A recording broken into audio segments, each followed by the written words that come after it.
Hello, everyone. Welcome back to the Visibility Factor podcast. This is Sue Barber, your host. I am so excited today to bring you my friend, Mary Olson-Menzel, who has written a book called What Lights You Up.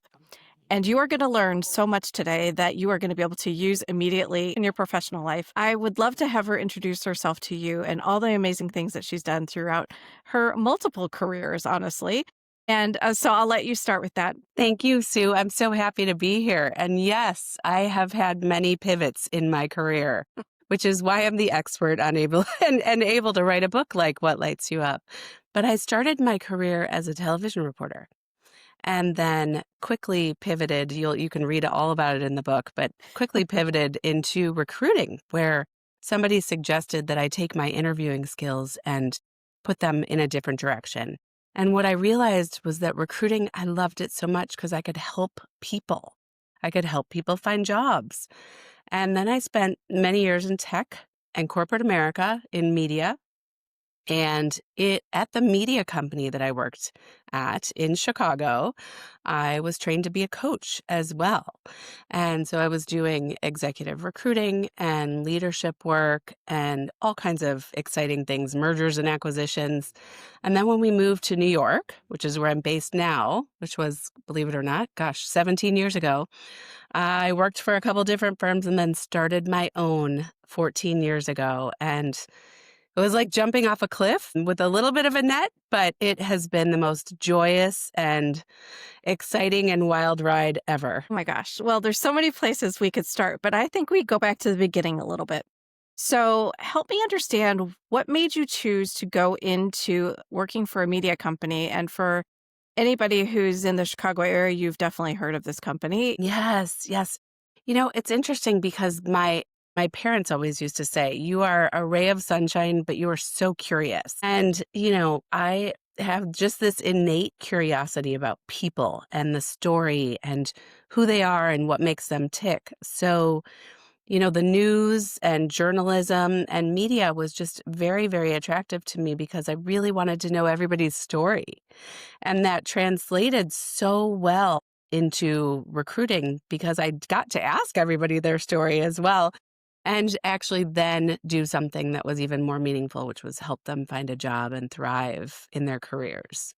But yes, in Chicago is my home.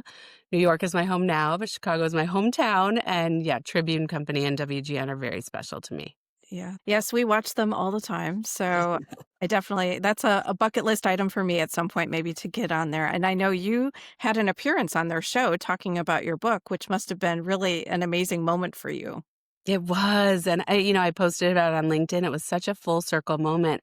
I hadn't been back at the WGN studios or in the WGN offices in over 20 years. And walking back into that building and walking onto that set for a totally different reason, talk about something that I'm so passionate about it was a pinch me full circle moment. It was really, really, really great. Yes, I imagine. So what led you to leave there and go to the next part of your career? Well, there were a couple different factors. And for those of you in the Chicagoland area, and if you have memories back to 2008, Tribune Company was taken over by an ESOP and by a gentleman by the name of Sam Zell. And that kind of blew up the corporate offices, which I was a part of. And simultaneously, my fiance at the time, believe it or not, had to move to New York for personal reasons. And so it was, this perfect storm of circumstances where I left Tribune Company and we moved to New York. And I went to go work for a search firm based here in New York. And what I realized was that I missed the strategic direction of really being inside of corporate America and being able to help people, being able to help them thrive in their jobs, able to help them get promoted, hiring them, et cetera, et cetera. And so I worked for this firm for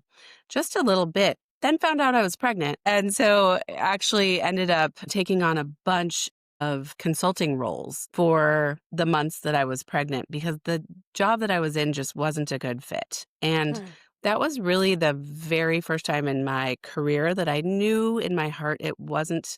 Well, it was the second time in my career that I knew in my heart that it wasn't a great fit. And so talked it over with my husband, had some really great opportunities to do advisory work and consulting work, and I did that. From there, I worked for another firm, helped another Chicago-based search firm build their presence in New York, and then just decided to take that leap of faith and build my own. So I want to go back because this happens to a lot of people, and I think they get stuck here where they probably feel something inside that says this isn't a good fit. And I'm wondering, was there any specific list of things that happened for you to get to your decision to leave? Or was it just a feeling that you really just trusted yourself? It was both. So it was very interesting because as I just mentioned, simultaneously, I was in this job and I was also pregnant and didn't know it Mm-hmm. at the time. So I was crying on the way to Oh, work.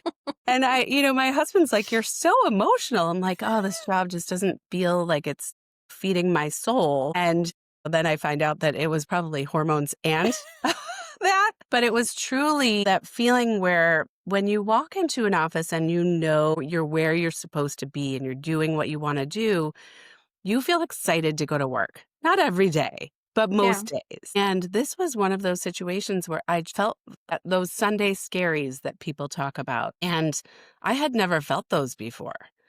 And it was very, very jarring to me because, here I am, somebody who for a living helps people thrive and helps people Right. do well in their careers. To be feeling that, I thought, wow, I have to do something about this. This is a moment where I have to create a plan for what can be next for me. And I love that you took the leap of faith because I know that you've helped so many people since then. So talk about how you really thought about creating your company and what you wanted it to be and how you wanted it to show up in the world. Great question. So I had worked, in corporate America, I had worked with many search firms in my time. And what I wanted to do was create something that was a little bit different, recreate some of the very, very deep relationships that I had with our clients at our business units, the CEOs of all of our TV stations and our newspapers at Tribune Company, and recreate a place where if I got an executive search opening, I would immerse myself in that company's culture in order to find them the best, not only skill set fit, but cultural fit. And so 50% of my company was retained executive search at the time. And then 50% was executive coaching. And what we offered that was very different back in 2012 was that when we would place somebody in a role, we would stay on and coach them through their first 3 months so that they could be guaranteed, or hopefully more often guaranteed, success in that role. And then that started to create more and more coaching opportunities as well. So it was recruiting and coaching and really doing it in a way where we were thinking about the whole human being, not just the resume with the skill set, really thinking about the whole human being. Are they going to fit into this culture? Is this going to be a place where they can actually do well and have a future? The thread that's woven all the way through her career is all about people, helping them to be successful, helping to understand them, and helping them to succeed. And I love that you have continued to do that. So I want to pivot into your book now because I know that there's a lot of great stuff that everybody can learn from that. So let's first talk about how you came up with the title. Wow, the title, well, there were so many people who had input into this title, but I have to give credit to the first person that made me think about light. And that was a woman who was a mentor, an advisor, and a friend by the name of Leah Comaico. She's a branding expert in Southern California, and she had written several books herself and was just such a beautiful, wise soul. And my birthday, she goes back, when she's talking to people about book titles, she actually goes back to your childhood. And she said, Wow. "Tell me about, your favorite childhood book and when you were born and all of these things." Well, I happened to be born on Christmas Eve during the season of lights for many Oh, religions. And what we ended up tapping into is that is the thing that can be the through line for people. When they tap into their own inner light, they can light up the world around them. And so mhm. there was that. So Leah planted that seed for me many, many years ago. And then Wiley, my publisher, just took it to the next level. And we went back and forth, with about, 20 different titles. And we finally landed on What Lights You Up. I just think it's something that people ask others, right? When they're thinking about what is it that you want to do next, and that might be a question that they get. It's out there now, Sue. I mean, I've seen something from Maria Shriver talking about, the light inside. I've seen Mel Robbins talking about it. I've seen Gabby Bernstein talking about it. I'm like, everybody's talking about Everybody. whether they've read my Yes. book or not, I don't know. So, what is it that you want people to know about your book and how will it help them?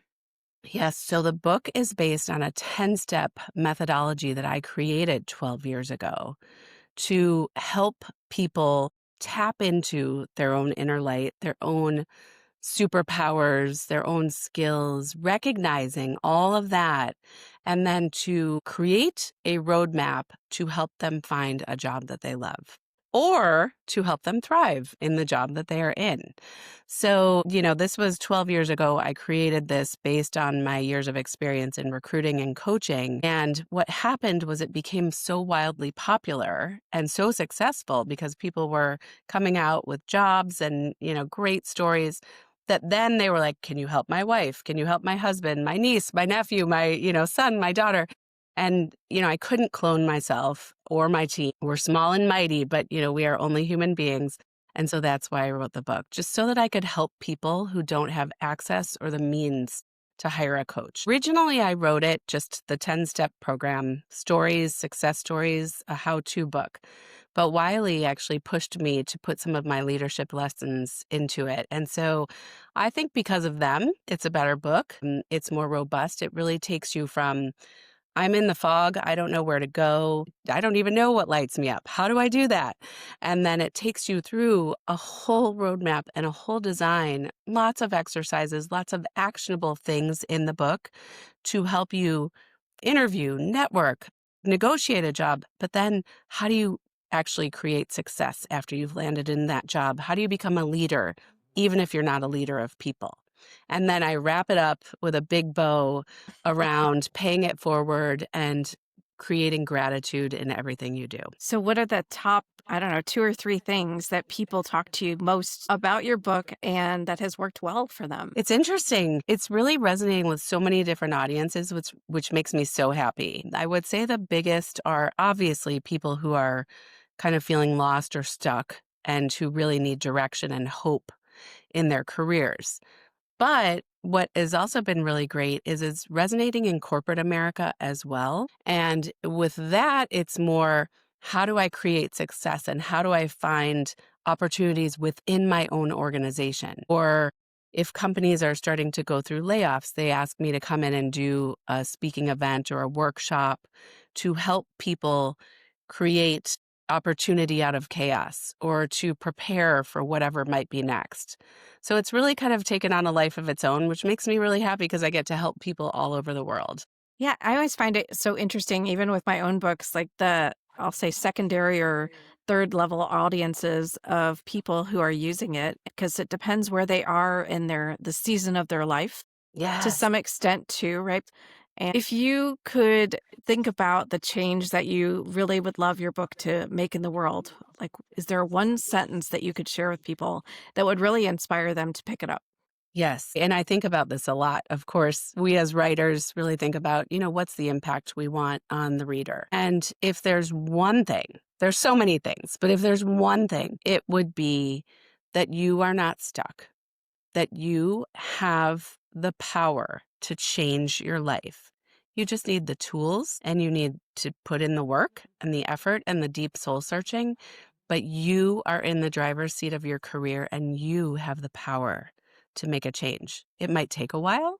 You need to have patience, but it's within your grasp. And I want people to have that hope and that feeling that there is direction, no matter where they are today. I love that because I think a lot of people are afraid to ask for help, or they might Yes. be feeling like they'd be seen as weak Mhm. or, or embarrassed or ashamed, right? I think that is definitely how I grew up. You have to do it all by yourself. What do you think would help people be more comfortable with asking for help in this situation? Because there are so many people struggling right now with losing jobs. and struggling even in the companies that they're in?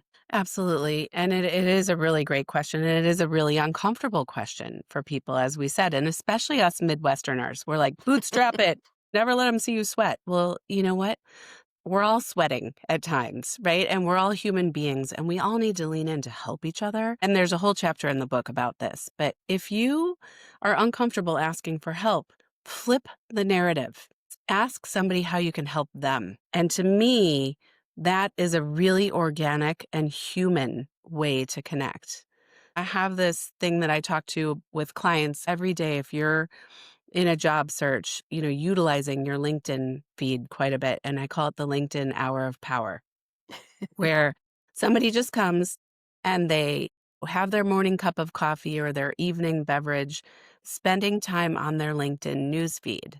But the only way to do that is to make sure that you're following all the companies that you admire, that you're following the people who inspire you, and that you're connecting with other human beings. So when you come from that authentic connection point, like, hey, I care about you, I care about how you're doing, and I'd love to know how I can help you with my own skill set, then you open up a very, very organic conversation where most people will then also say, and how can I help you in return? Mhm. Yes, building reciprocity. I love that. So, in my experience, when I have suggested that to people, they say, I don't know what to say. I haven't talked to this person in 3 years. What do I say to them? So, what is the way that they can start to add value or have the conversation even to begin to just reconnect with the person? Well, I think first I would say don't put so much pressure on yourself. It can be so simple. It can be a quick check in. Hey, Sue, I haven't talked to you in 3 years. You crossed my mind the other day. How are you? That's it. It can be so Hmm. simple. It doesn't have to be overly thought out. It doesn't have to be overly calculated. It's all about human connection and building and sustaining those relationships so that when you do need help, I always think about it like a circle. Like you have this group of people you probably talk to on a regular basis. And then you really need to start expanding that circle into a much bigger circle. And how mhm, many more people could that be? And if you just did one a week, one a reconnect week. with one person a week, it's another 52 people. Yeah, So I think if people make it hard, I agree with you.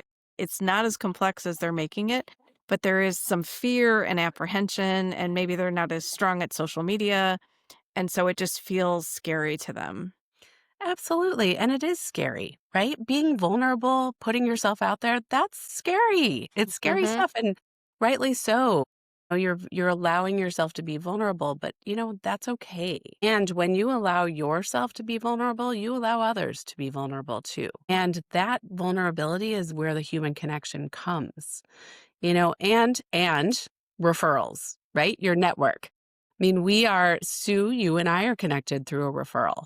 So, Correct. that's the beautiful thing. You lean in and you talk to somebody in your network and you say, gosh, this is what I'm struggling with.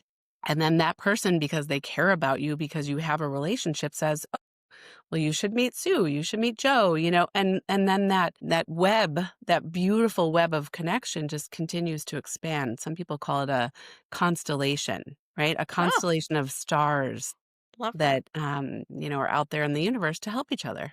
Yeah, I think it is much easier now. In the beginning for me even, it was a challenge, but I think, the more you get used to it and just realize it's no different than, talking to your neighbor. You're just not talking to them in person. You're talking to them online and, you can reach more people that way. So I think it actually expands people's reach in a much bigger way. It does. I mean, we're really lucky. And I think, gone are those days of like going to a networking event and handing somebody your business card. And, there's still networking events, but they feel a little bit more organic and less formulaic than when you Mhm. and I were growing up. Yeah. So I always say to people who are introverted and don't feel comfortable with this, exactly what you just said, start talking to friends. Then those friends are going to introduce you to friends and Yeah. so on and so on. And, if you think about it as a constellation, right? That all these stars are shining and helping each other, we all shine brighter. I love that. Goes right along with your light.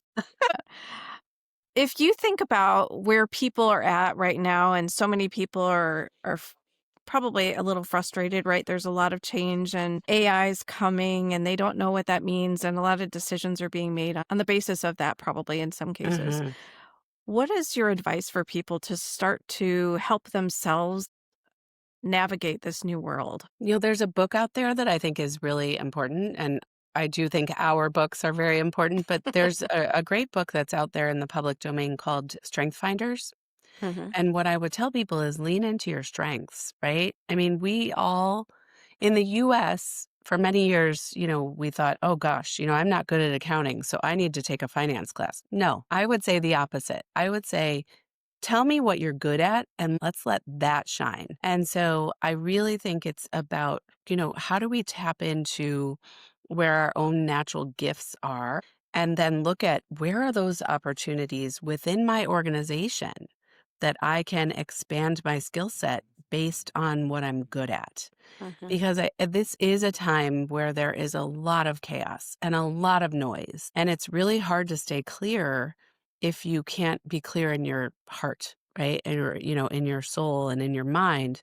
So deep breaths, whatever you need to do, meditation, workouts, whatever it is, conversations with friends, because that will be the determining factor, right? The more you can add value in your organization, the less they're likely to let you go unless it's a fully numbers decision. And there are those too. So I'm not saying, Yeah. take it personally when you get laid off. Sometimes it's just a numbers decision for an organization, but also to prepare ahead of time because there is no quote unquote safe place right now. So being prepared just in case, even if you're in a job you love, having that resume ready, making sure your LinkedIn profile is robust, making sure that those connections are happening, even if they're one a week, and then making sure that if something does start to happen, you don't feel blindsided. A lot of people talk about LinkedIn as almost like the new resume for a lot It of people. And I think it's something that people aren't as comfortable working on. They think Yes. that they just need to do the resume, maybe a cover letter. But if your resume isn't matching your LinkedIn, then there's going to raise some red flags with recruiters and other people looking at this. So I'm just curious your perspective on that as well. Yes. So the way I think about it too is your resume, the average recruiter looks at a resume or a hiring manager looks at a resume for 7 seconds, literally 7 seconds. That might pique their interest, and then they'll go immediately to your LinkedIn profile and say, okay, what is this person doing? What are people saying about them? Who are they connected to? Do we have any mutual connections? That's why LinkedIn is so important. And so you really think about it, it's a lot of the currency these days, right? What you're putting out there, you can create some thought leadership, which you and I do on LinkedIn. Mhm.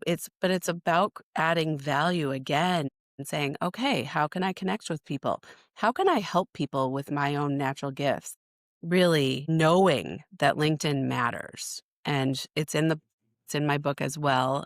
There's some LinkedIn tips and tricks. And there's also tips on how to reach out to people on LinkedIn if you feel uncomfortable. So important. I love good tips and tricks because you just never know. Yep. So I'm just curious of any things that you advise people when they're planning for this transition into a new company. Yes, those first 30, 60, 90 days are crucial. You're kind of in that honeymoon stage, but you're also seeing, what's happening behind the curtain as well. And so I really encourage people, work with your leader and make a plan. And if your leader hasn't made you an onboarding plan already, make one yourself, right? Meet Mhm. with every key stakeholder that will, be involved in anything that you're doing. Make sure that you're meeting with your peers for cross collaboration. It's about soaking it all up in those first couple of months and getting to know as many people as you can and asking that question, what lights you up here at work? What keeps you up at night here in this Yeah. office or on the screen? And then how can we work together to make this a better place? And I think asking a question like that, like what lights you up? What gets you out of bed in the morning? Why are you still here after all these years if they've been there a number of years? Or what made you join the company? It may remind that person even about their own light, right? Mhm. And, luckily, in my book, I have a list of questions that you can ask people in these first meetings. I give people a cheat sheet for every step of the way. And I do think, we can't forget companies are run by humans, right? For now. And, no matter what happens with AI, we all need to learn about it. We all need to understand how to use it. We all need to also understand how it can make our jobs easier and help us. But we also have to realize that there's no substitute for our own energy, for the human element, for empathy and creativity and curiosity. Those are the things that AI doesn't bring to the workplace, and we do. Yeah. Yeah, I love how you talk about things from a human perspective. I think it's so important. And through whatever transition people are going through, they need that support. They need people to help them be motivated and help them navigate the tough days, right? Looking for a job is a full-time job in itself. So if you have a full-time job and you're looking for a job, take good care of yourself because that is really stressful. And so that self-care is key and staying centered. I was speaking to a client about this yesterday. She's in the middle of a job search, and because of the way that the world is looking right now, it's taking a little bit longer than we all expected. And she was getting frustrated. And somebody's telling me this, and then another person's telling me this. And I said, don't listen to everyone. Listen to your gut. There's a lot of noise out there, and everybody's got an opinion about what you should or Mhm. shouldn't do, and only you can decide what is right for you. So Yeah. don't forget to listen to your own wisdom. We're all experts in something, but really truly you can listen to our advice, but also listen to your own. Don't discount your own inner voice. And I want to segue into leadership for a moment because I think what you just shared is so important for leaders to trust their own voice, to trust their own decisions, just believe in themselves and their confidence and that they know what to do. I'm curious what you see right now in the workplace. Maybe what are the top two or three things that leaders could be doing to really help themselves? To help themselves. I think, trusting your people. Each individual needs to probably be managed a little bit different and realizing that, leadership is not one size fits all. It is really truly about, okay, what's the culture of my company? What are the initiatives driving us? And then who do I have around me to help get this done? So really it comes into, gone are the days. Well, there's still some leaders, sorry, there are still some leaders out there that are very patriarchal and Mhm. my way or the highway, but that is shifting. And the most effective and most powerful leaders are the ones who understand how to motivate and inspire each of their employees.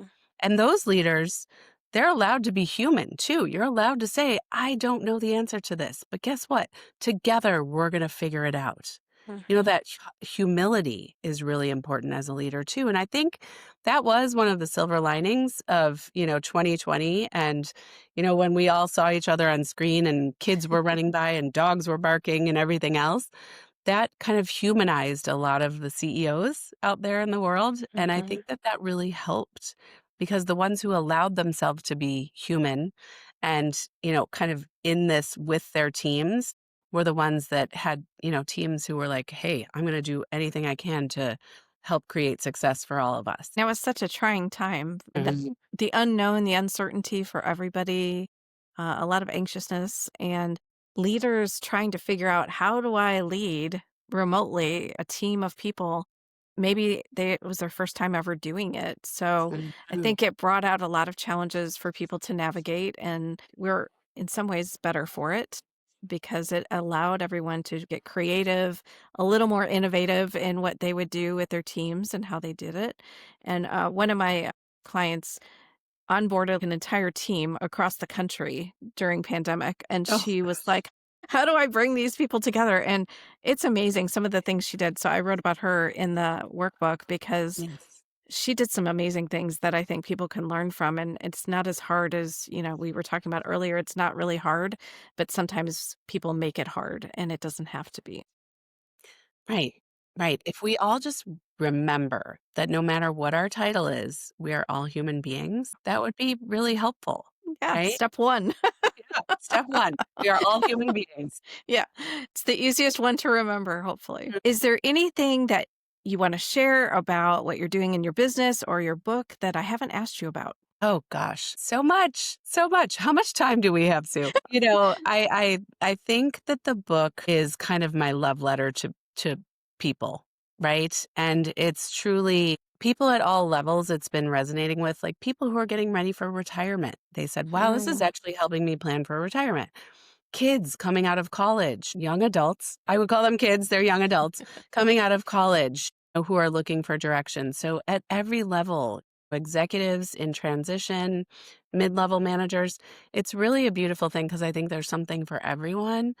But I do think that, if anybody needs that hope, that motivation, or to feel like they have a coach in their pocket with a book, what lights you up is for them. And then also kind of looking at where are the real life success stories and reading about some of those so that they can see that it can be them. They could be the next success story. right. Yeah, it creates possibilities for people who Mhm. may Yeah. not be able to see it in their, specific world that they're a part of.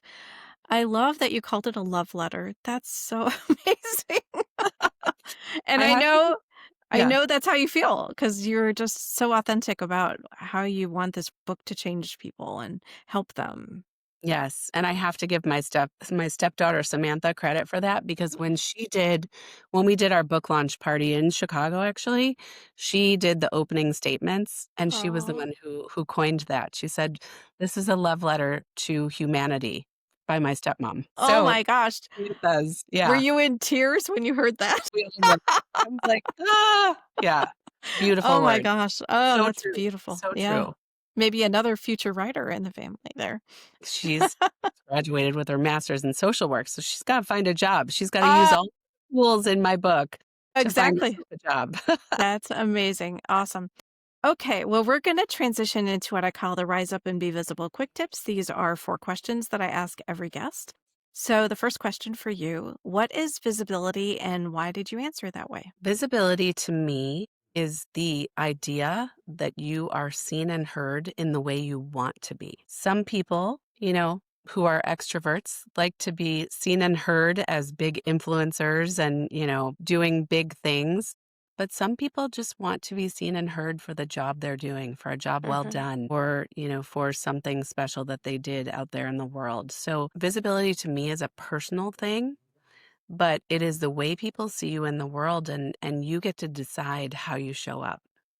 Yeah, I love that you added that last piece because I think people don't understand that they have a choice. They can create the narrative that other people have about them, and they may not realize that. So I love that you shared that. Okay, what are you doing to be visible? Oh, well, I'm here with you, right?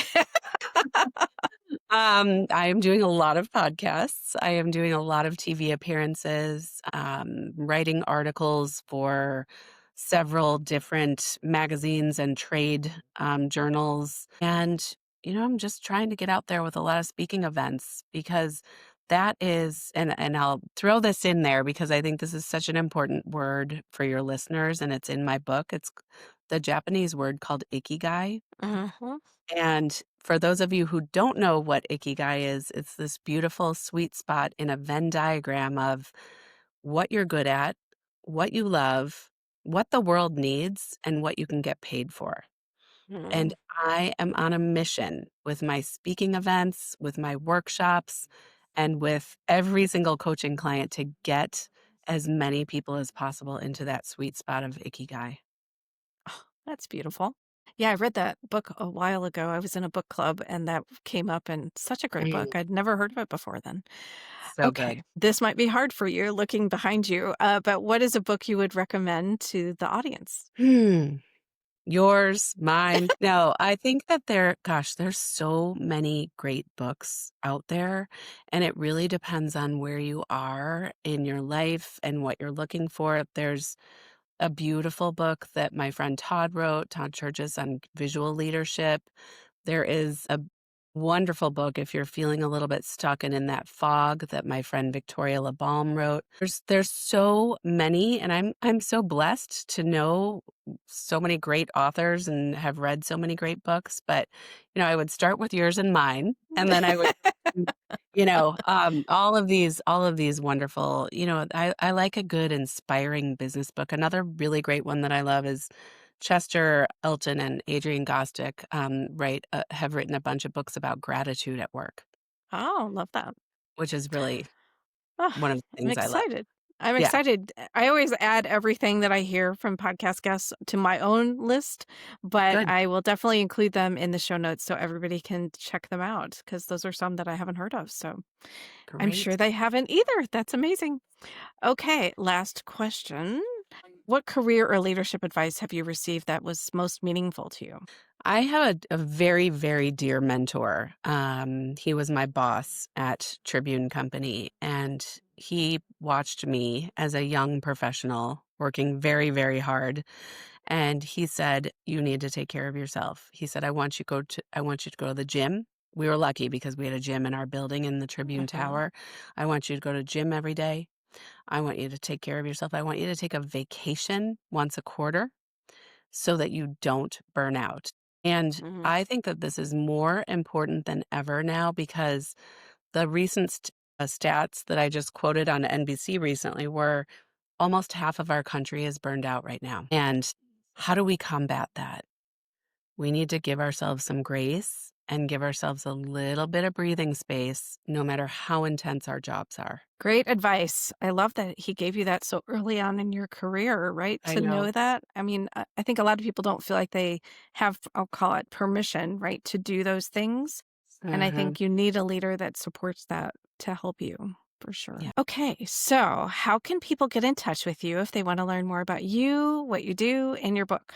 Okay, well, anybody who's listening to this and feels inspired or moved, please connect with me on LinkedIn. As Sue and I talked about, LinkedIn is where it is at from professional networking, but you can also find me on Instagram at Mary Olson-Menzel, all one word. And just don't forget that it's Olson. And then you can also find more about what I'm doing with writing and speaking on the website, which is www.maryolsonmenzel. Don't forget, Olson.com. And then more about what we do as a team, my team at MVP, which is at www.mvpexec.com. So MVP exec. So much. I really want to encourage people to connect with her, to follow her. She is really living the light that she talks about. We've met maybe what, 3 times now, and I would say she is absolutely one of the most authentic people, and her actions and her words match every single day. And I know that she's helping so many people. So thank you for what you're doing in the world. Thank you for having me. And thank you, everybody, for listening. Okay, everybody. Well, thanks so much for joining today on the Visibility Factor podcast, and we'll catch you on the next one.